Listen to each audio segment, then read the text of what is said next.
Hey, everybody, this is Bob Cargill from Bob Cargill's Marketing Show. It's Friday, October 30th, as we record this episode. And I can't believe I'm looking out at several inches of snow on the ground, and it's still coming down fast and furiously. Who knew? October 30th, it's still fall. We haven't even raked all the leaves in our yard yet, and now we have to shovel snow. Yikes. So we get the elections coming up next week, the pandemic, and now snow. What else can make this world more stressful? These are stressful times. Absolutely. I hope you are doing well. I'm thinking of all of you during this pandemic. We're all hunkering down. I'm hunkering down in my home office here in Sudbury, Massachusetts, about to record episode 115 of my podcast. Totally psyched about how far we've come with the journey of this podcast. And today, a special guest, my special guest, is Chris Russo. Chris is principal of his own firm, Russo Strategic Partners. And I met Chris about a year ago or so at a Boston College AMA event. I think that's when we met Chris. And we talked last week. We've stayed in touch, and you've done some amazing things for having just recently graduated, I believe in 2019.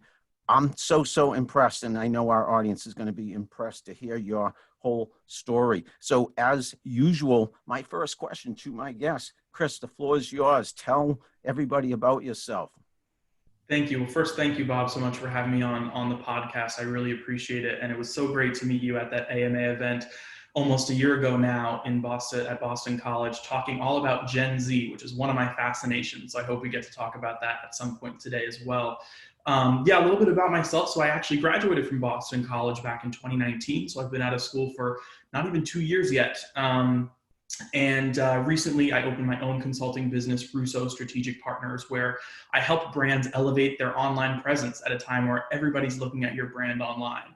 And I think where I'm most helpful to people is kind of repositioning, remessaging, and providing them a refreshed kind of social media and engagement, virtual engagement strategy during these times. And that's how I've been helpful to people so far. And I've really enjoyed the work that I'm doing and excited to share more with you today. Awesome, Chris, ridiculously awesome. And I have to ask, did you come out of Boston College thinking, I'm going to have my own business? Is this something not that many folks right out of college have their own business and position themselves as you have, as you come across as someone who's been around the block a couple times, yet, you are fairly new to the professional world. Again, kudos and props, but how did this all come about? Your own business, only one and a half years out of college. Sure. Yeah, it's a great question. I mean, when I was in college, I actually thought I wanted to be a TV producer. And I had several internships in TV production positions. I worked at CBS News for a while, interned at Samantha Bee in her late night show, worked at Viacom for a little while as like a production assistant, moving around boxes and setting up lights and preparing sets for different reality shows, which was really interesting. And that was actually the path I thought I wanted to go down for a while. And what I loved about it was the ability to collaborate with so many people and to create a really awesome product that really resonated with the audience. I mean, CBS and Viacom are such iconic brands. So the ability to work there was fantastic. And I keep in touch with everybody there that I worked with. But I eventually decided to pivot a bit because I didn't feel like there was enough growth opportunity, specifically in production, but also at these giant brands. It's just really, really slow going. And I'm somebody who has kind of that entrepreneurial spirit and felt like I needed to kind of break out and do some things on my own. So after kind of pivoting away from sort of the production space, I landed a job at a PR agency and worked there for a little while. And actually part of what I did there, which I think we'll talk more about, is launching a daily live web show amid the beginning of the COVID-19 pandemic, which was such a, being thrown right into the fire experience, but it taught me so much that actually it's part of the reason that I decided to open my own business, because of all the skills that I learned there. So really my story is one of being self-taught. I think I've taught myself a lot of things. I haven't had a ton of training in how to do lots of different things. I taught myself how to film. I taught myself how to edit, taught myself social media tools. I mean, I grew up with social media, so kind of self-taught in that way too. And You're so digital native, Chris. Yeah. Yeah. And it was only natural for me to kind of branch off and do my own consulting thing. Yeah. No, extremely impressive, Chris. And you and I have a few things in common, despite how much older I am than you. I immediately was struck by your ambition and talent and maturity. And I think back to when I got out of grad school, how I got my first job. I didn't start my own business then, but I always thought I would have my own business someday, and I did in the 90s, and I do now. But what we have in common, when I went to grad school, I looked at, so I went for television and thought I was going to go into broadcast. Finally, here I am using some of those skills, broadcasting a podcast. But this was television, and before podcast probably even existed, way back, early 80s. But I had a ton of writing experience for my hometown newspaper, for college newspapers, and I had done some freelancing. That's how I got my first job at RCA Direct Marketing in the early 80s. So I had the master's degree in television, but I didn't go into that field. I went into copywriting as a direct marketer at RCA Direct Marketing because I had that freelance experience. And what you're telling me, I think I'm hearing, is you have had a ton of experience already, a lot of it self-taught, and you've gone after it and seized the opportunities, and that's led you to starting your own business. And again, I don't think many 1 or 2 years out of college individuals start their own business. So how is it going so far? I'm curious, what kind of projects and clients have you been working on? Yeah, it's going well. And I think really the reason the opportunity came across was with this pandemic. And I think while this pandemic has been really tough on the country and the world, at the same time, I always try to look at things as half glass full. And it's opened kind of a lot of new doors and new opportunities for everybody. Here's my There we go. They're half full. gotta say hi. And I try to look at half glass full and say, I think there's been a lot of new doors and opportunities that have opened. And so while I was working at the agency producing this daily live web show, over 40 episodes. Yeah, talk about that, please. Views. Yeah, it was learning on the job quite literally. I mean, I don't think many of us had really used Zoom that extensively. We did client meetings in person, traveled around, so we were learning on the job quite literally, all of us as a team. And so I was kind of quickly put into this project manager position where I was responsible for every element of the show, whether it was the back end technical production, the guest booking and scheduling, the coordination, the social media strategy, the PR strategy. We ended up getting mentioned in Forbes, which was really great for the show as well and helped elevate our audience. Kudos to you and the agency for pulling that off so successfully, Chris. Yeah, thank you. And don't kid yourself. It was a lot of work. It was a lot of work, a lot of late nights, a lot of weekends. I'm sure. But with that, I felt really prepared to kind of move on to kind of new things. And really the way that the consulting business came about and what I'm working on now is that at the same time I was working at the agency, I was also running this group called the Boston College Media Alumni Network, which is an alumni affinity group that connects BC alumni who have careers in marketing, media, and communications. And the group was started by me about 1.5 years ago. It's not sponsored by or affiliated with BC. It's kind of separate from the school. But we've done in-person networking events. Now we're doing Zoom events and inviting on some really awesome guests to speak to the community. And it was through that I was producing this web show. I was producing my own BC web show, and the BC alumni started coming to me and saying, "Hey, I really liked this show that you did. Can you help me boost my online presence and help me launch a YouTube show?" Or, "Hey, I really liked this social media graphic that you did. Can you help me refine my branding and graphics a little bit?" And so the opportunities came really organically, and I wasn't expecting them, but it was just in putting myself out there and just creating that those opportunities kind of came to me. And it got to a point where I was getting so many project requests that I was like, do you know what? Maybe it makes sense to finally commit to this thing and put it all under this consulting business. Boom. And the rest will be history, Chris. You have such a fantastically bright career ahead of you, and again, only 1.5 years out of Boston College, not even 1.5 years, right? Just a little over a year. And you are great, and I can attest to this firsthand at building professional relationships, because I went to this event. I'm past president of AMA Boston. the American Marketing Association, Boston's chapter. And we had an event at Boston College, and geez, what was that, last fall or winter? I don't remember exactly. That's how we met. And you stayed in touch with me. I stayed in touch with you. It's a perfect example of how to do the networking thing.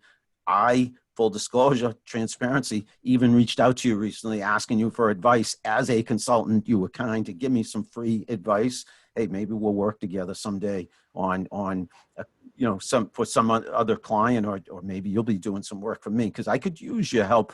I asked you about my YouTube channel and how I could optimize that and get more subscribers. So what I'm saying is you're great at building relationships. You've developed one with me and me with you. I feel so fortunate to know you. What is the secret? What have you learned about building relationships, and what kind of advice can you give to others in terms of, hey, meeting people who might be able to do something for you and vice versa? Right. Yeah. I think it's really all about providing and demonstrating your value consistently, right? So with you, always happy to give you advice and feedback from my perspective, whatever it's worth. Always willing to pick It's up worth a ton. and help. Yeah. And so I do that with lots of other people. I mentor students and coach students about how they break their way into sort of the media communication space, because I've been through that within the last only 2 years. And I also have mentors of mine, many of which happen to be BC alumni through the group that I formed, but I have some, other mentors as well, that, those relationships were formed because I was consistently providing them value, whether I was introducing them to other people, providing them tips on how they can up their social media or online game, checking in with them on a personal level and saying, hey, I know your daughter just got back to school, right? What does that look like? Consistently being there, not always asking for something, but actually giving something, and being a resource where people, if somebody needs help or they want something or they're looking to catch up, you're one of the first 3 people on their list because you've been in their inbox so much and have been so helpful to them. So I would say demonstrate your value in any way that you can. And even when I coach students, I talk about how they can do this. It's difficult when you're a student to say, oh, let me, introduce you to this bigwig person here. You can't. But you know what? You can always provide your perspective on, what's going on, whether it's marketing to Gen Z or otherwise, monitoring the news. If your friend that, you would like to be your mentor works at Condé Nast, for example, send them, oh, I saw, you guys recently released this series. Have you been involved with this? Like, just continuously being in front of that person and being engaged and showing them your value. That's the way to, I think, build really great professional relationships, and ones that are authentic, where when your name comes up in their inbox, it's not, oh, is this kid asking for something again? It's, I really want to click on this because I want to reconnect or connect again with this person. Yeah, and you made a good point among many in your answer there. Give to others, provide value, and in my experience, and I'm sure you've learned this already, quid pro quo, it will come back to you in most cases. I mean, that's networking, that's life, personally and professionally. That's how to do it, Chris. You show people that you're there to help them, support them, give what you have. And you said, for what it's worth, what your advice, your support means a ton to me. And it, I'm sure, means a ton to everybody in your network. And it's going to come back to you and then some over time. Tell me about the goals for Russo Strategic Services. What are your goals and objectives 3 years, 5 years down the road? Is this something that you want to do the rest of your career, or is this just something you're, if you will, dabbling in until something else happens? Yep. So just curious, if you don't mind. Yeah, and I want to circle back to your original question, which I'm not sure I fully answered, about what projects I'm working on now, and then I want to get to kind of future steps, which is, so because of the experience I had at the agency producing this kind of web show, I realized there's such a value to putting yourself and your brand out there, whether it's through a virtual event, a live web show, or even a podcast, right? There are so many opportunities for thought leadership, so many opportunities for business development, social strategy of growing your audience. It's all right there. And what I noticed is that 80 or 90% of companies or brands doing it now are doing basically Zoom webinars with PowerPoint presentations from their marketing about, here's what we've been up to, or here are trends in the industry. And as far as I can see, those things aren't landing. They're not resonating with audiences, and they're not demonstrating the value that I think that their audience deserves. So a lot of what I've been helpful to with my clients have been career consultants. I've worked with a PR consultant. I'm working with an up and coming streetwear clothing brand, helping them refine their online presence as well. it's all about how are you, again, demonstrating your value through these mediums. I mean, everybody's on their screen all day. So how are you producing a virtual event that's actually engaging, that's actually landing? And we could talk more about sort of my high level ideas for, what that means or what that can look like. But so I've been doing a lot of coaching and also branding and implementation of virtual events and live web shows for a lot of my clients. And they've seen some really great results so far, which is really promising. So it goes to show when you do it right, there's really great return on it. It's definitely worth the investment. As to your question about kind of future and next steps, I'm always living in the moment and doing what I think is most important now. I mean, if there's one thing that COVID taught us is that, you never know what's going to happen the next year. You can have a 5-year plan, but it can be disrupted at the drop of the hat. And so, while I'm really enjoying the consulting thing now and love it, I think there definitely is opportunity for me in the near future to work at a full-time position with a team, because I do like working with other people. And I think there's a lot left for me to learn. I mean, I'm only 23. And so there's definitely something to be said about working for a company and with a team, that there's so much to learn there. And so I'm definitely leaving my options open for that in the future. But, as it stands now, the consulting thing is going, pretty well. And I think I've kind of found my niche and the value that I can provide to people. So for now, I'm sticking with that. I love your spirit, your attitude, Chris, and from someone who has been around the block many, many times, as you know, I have said to people, if you can do it on your own, you're going to be a superstar for somebody else, because doing it on your own means you're wearing many hats and you're earning your own salary. You're your own boss. That's the upside, but it's also the downside. And again, having done it for 7 years in the 90s, and now having done it for the last 3 or 4 years myself, I even did a video somewhere on YouTube where I need to optimize my channel and get more subscribers and more viewers of this video. But it was something like, can you go it alone? And you are demonstrating, again, at age 23, that you can do it, go it alone. And any employee, you're going to get scooped up at some point when you want to be scooped up by the company of your choice, because they're going to say, OMG, look at the experience this guy has.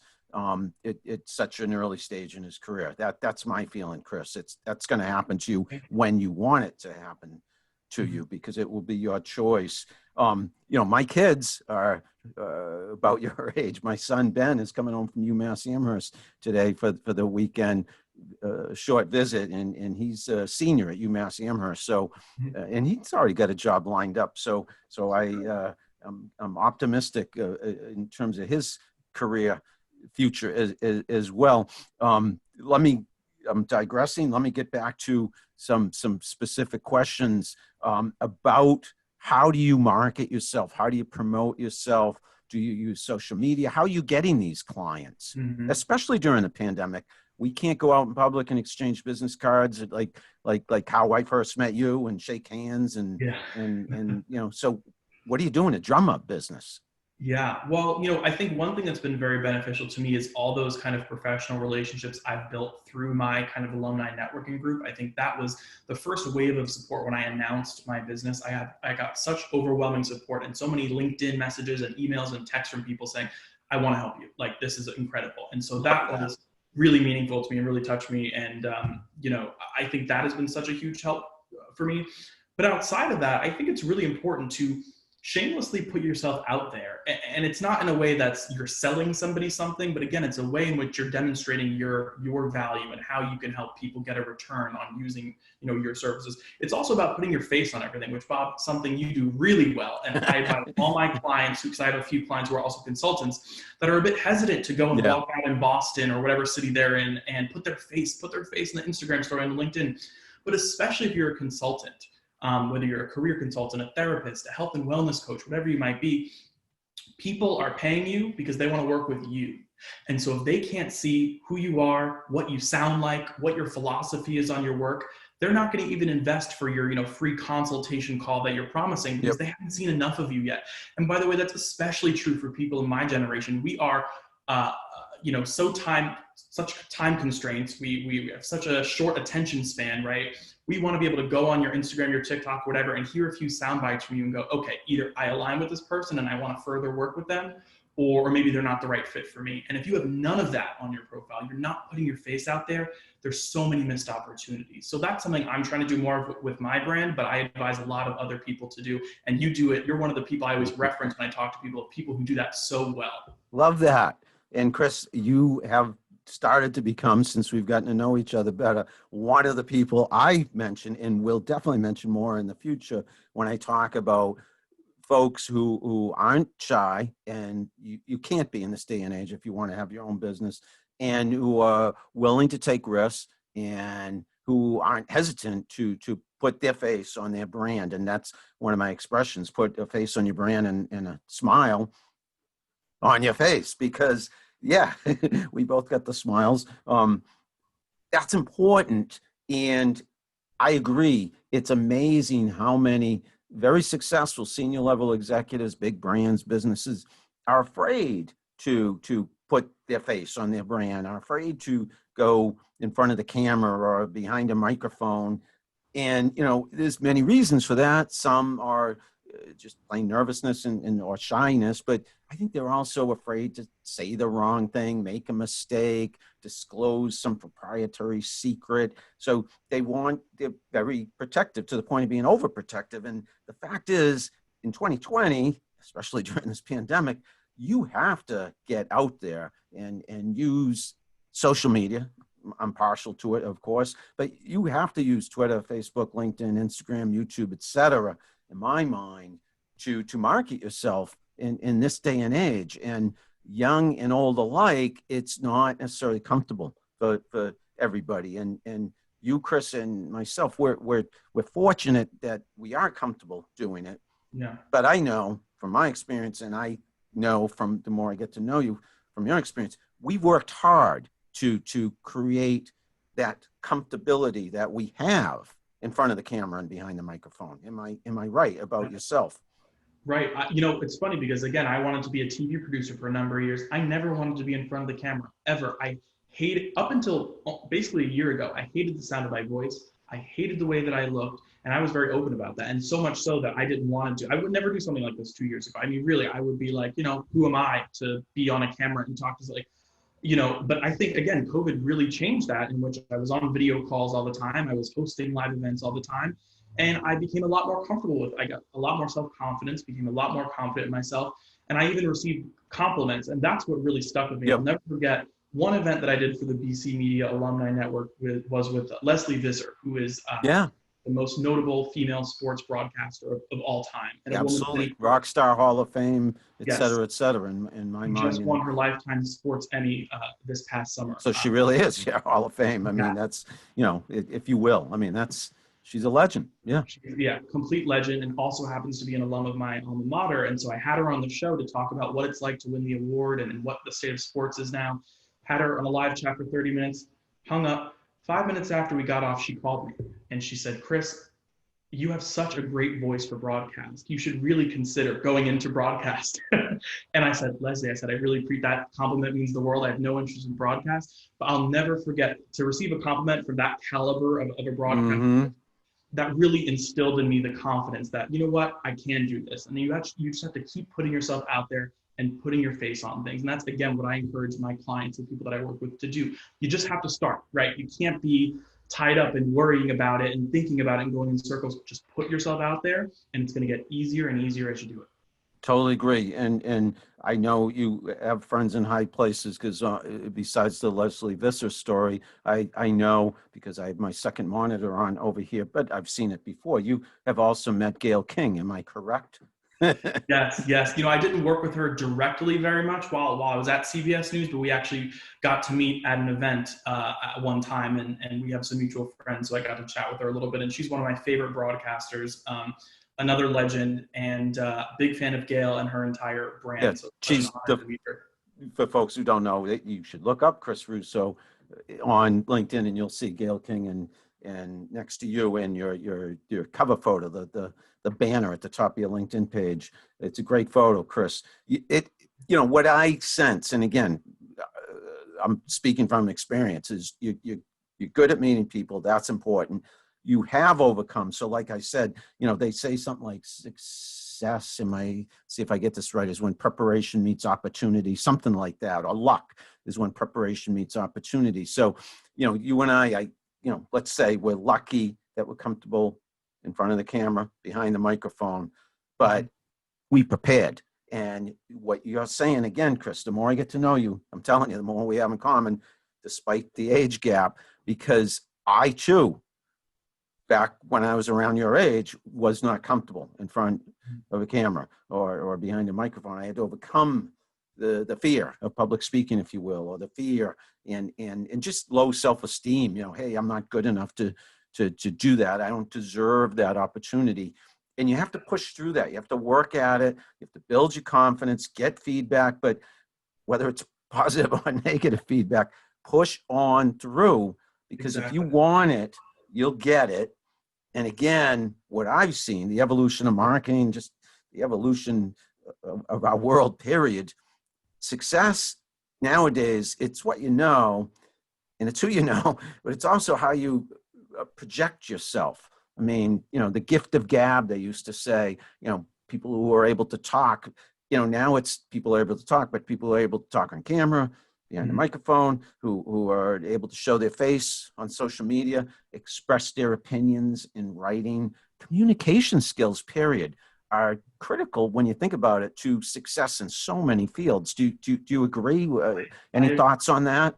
I agree totally. I mean, I wrote for my college newspaper, similar to you, I think, and that's yeah, right. So, I think that's really important. But I like what you were saying about how sometimes we have the self-talk that tells us you need. And I think the number one threat to you and anybody's success is yourself. That's the number one threat. And I'm sure Oprah or somebody or Gail has said that in the past, and I don't want to co-opt something that somebody else has said, but I truly believe that. And I've experienced that myself, of voices in my head saying, well, who are you to open a bid? Who are you? You're too young. You're too this. You're going to always have these voices in your head. But if you just say, you know what? I'm just going to go out on a limb and I'm going to do it and prepare and work hard, it's success is only going to come your way. And I'm sure there'll be downfalls, there'll be hiccups, there'll be things that you don't expect, but you learn from all those opportunities.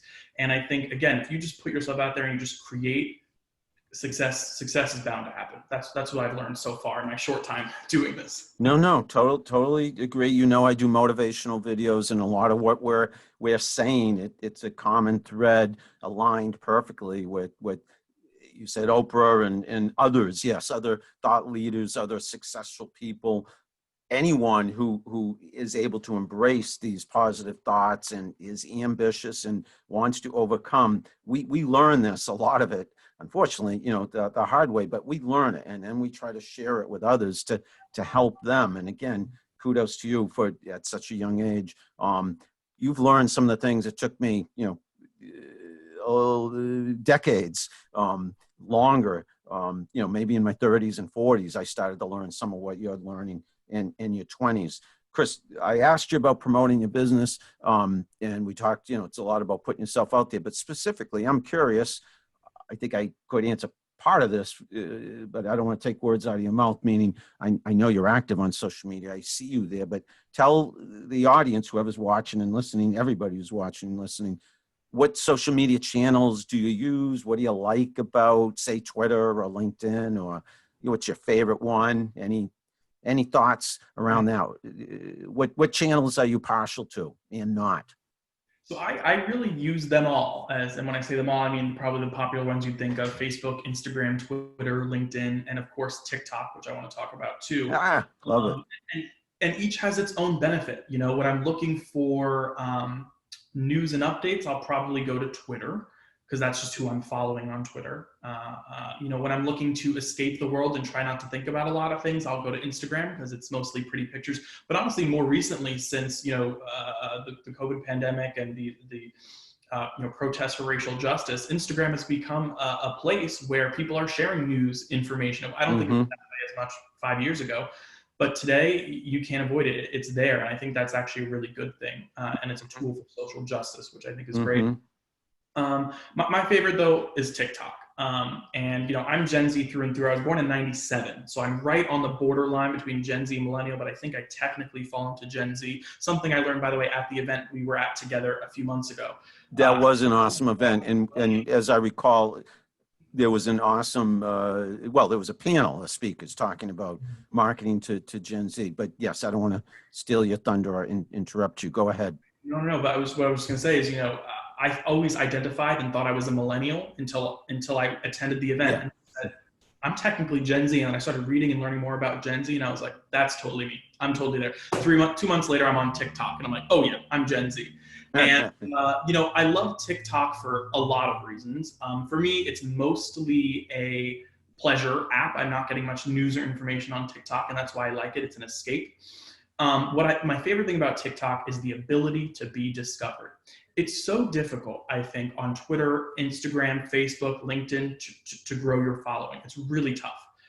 On TikTok, you can post one video, and because of the For You page and the algorithm, you could be a viral sensation overnight. All that matters is your message. All that matters is that you put something out there that actually resonates with people. There's fewer barriers that Instagram and Twitter has.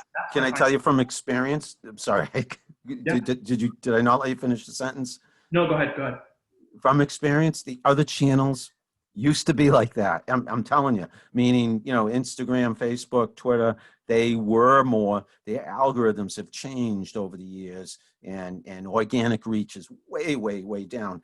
I know exactly what you're talking about on TikTok. I did tinker with it a few months ago, and maybe I was inspired from that Gen Z event we were at. I put a few videos up. I didn't really have fun with it. I just repurposed mainly videos I already had, but I saw what you're talking about because I quickly got dozens, if not hundreds of views. And I said, wait a minute, I put that up on YouTube, and I, if I get 10, 20, maybe 50 or 100, if I'm really, really lucky, views. But TikTok, I saw real quickly, people following and liking or whatever they do there. So I know exactly what you're talking about.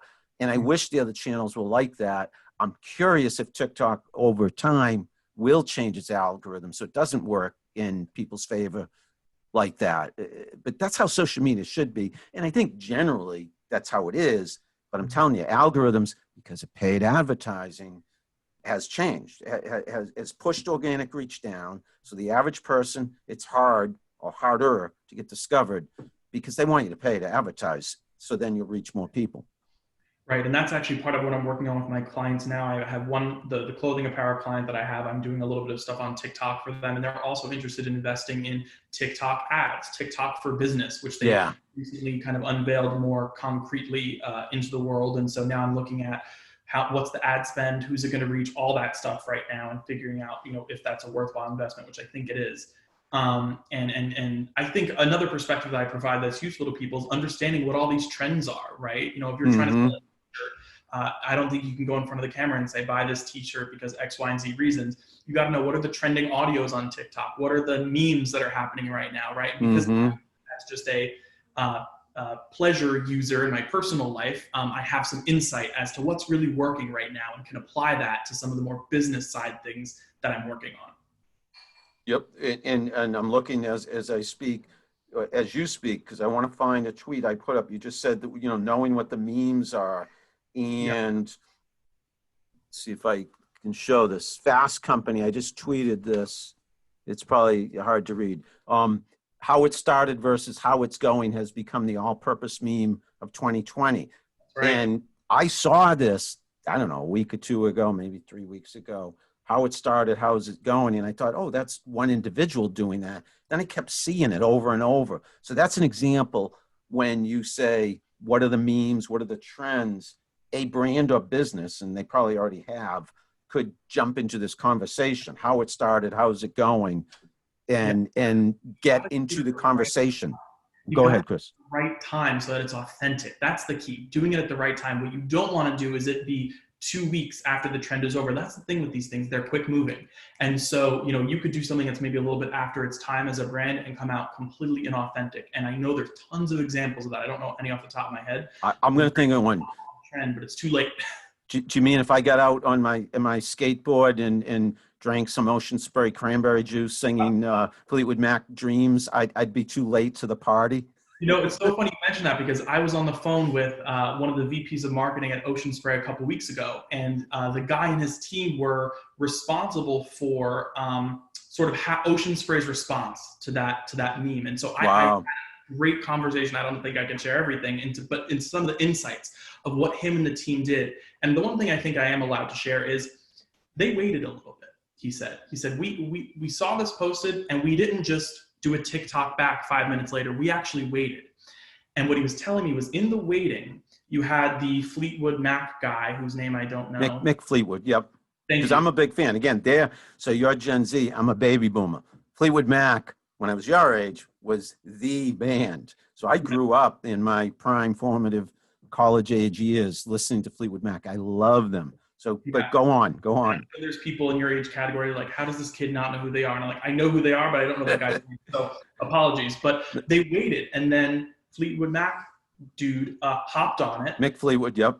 Mick Fleetwood, and it blew up even more. And then when Spray came in, it was authentic. Yes. It made sense. It was timed right? Yeah, they gave the truck to him, right?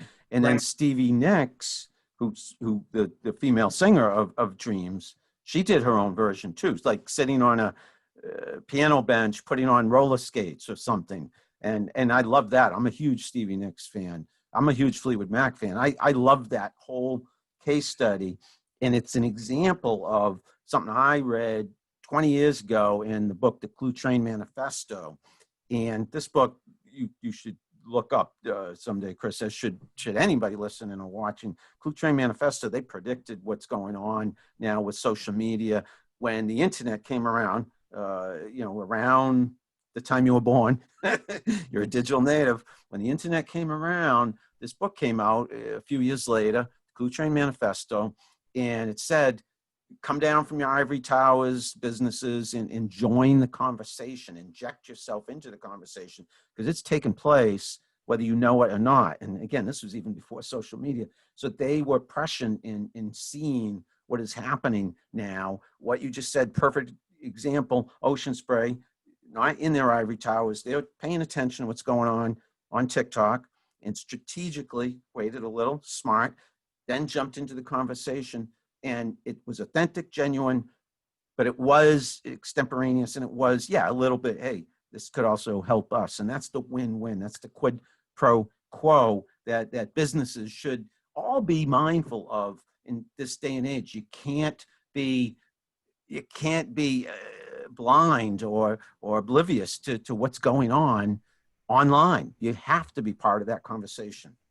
That's right. And the one other thing I would say about that is, to kind of put a button on it, is you can't just speak to Gen Z. You have to include them in the conversation. You have to speak with them. And I don't think enough companies are doing that. And one company that I'm really admiring right now is called Juve Consulting, JUV Consulting. Not sure if you've heard of them, but they're actually a Gen Z run company. The CEO is a senior at Yale right now. Oh, I love it. Made up of all diverse Gen Z voices. I think the oldest person that works there full time is probably like my age, like 23, 24.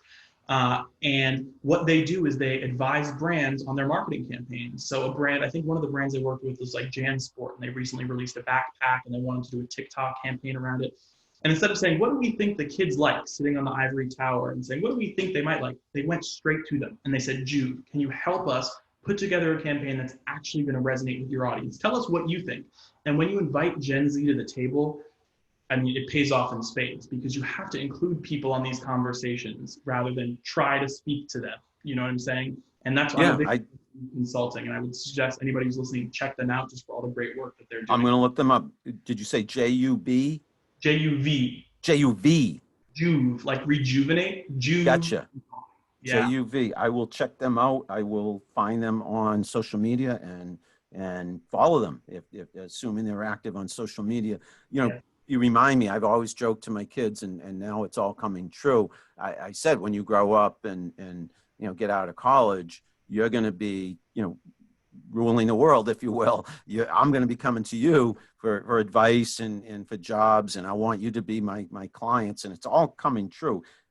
Gen Z, and I hope it comes true on Tuesday, election day too, Chris. Gen Z is going to change the world, and I hope the votes from Gen Z will hopefully change things for the better in our country. But we won't go there down the lane of politics.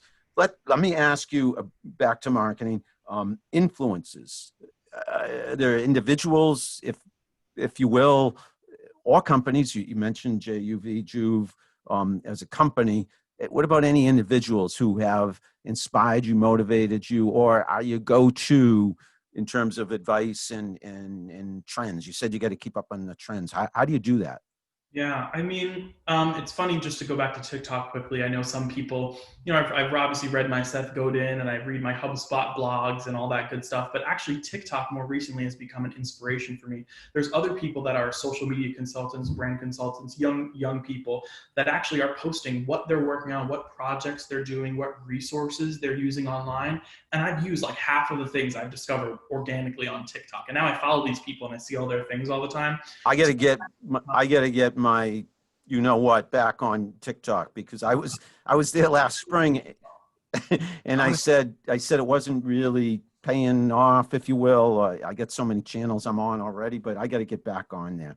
Yeah, spend 30 minutes a day, right when you wake up or right before you go to bed, which probably isn't a good habit if you talk to doctors, but it's what I do. 30 minutes in the morning, 30 minutes at night, wake up right before I go to bed. And it's funny, it's interesting, and I actually do learn some new things from TikTok. So that's where I'm getting most of my inspiration from. And then I do have a few mentors in this space that are also kind of consultants that have been really helpful in providing me advice. I look at their websites, I look at how they're marketing themselves, I look at their career and try to use those as sources of inspiration for me as well. I look at who's doing it right or who I think is doing it right and try to identify what's making them resonate so much right now. And I think those are inspiration sources that I look to as well. So if a younger group is listening or watching, and I mean younger than you, even students, what would your advice to them be about preparing themselves for the real world, air quotes, if you will? What is the difference between what you're doing now and just 2-3 years ago? What is it? Is it harder, easier, more fulfilling, scarier? Yeah, all of the things.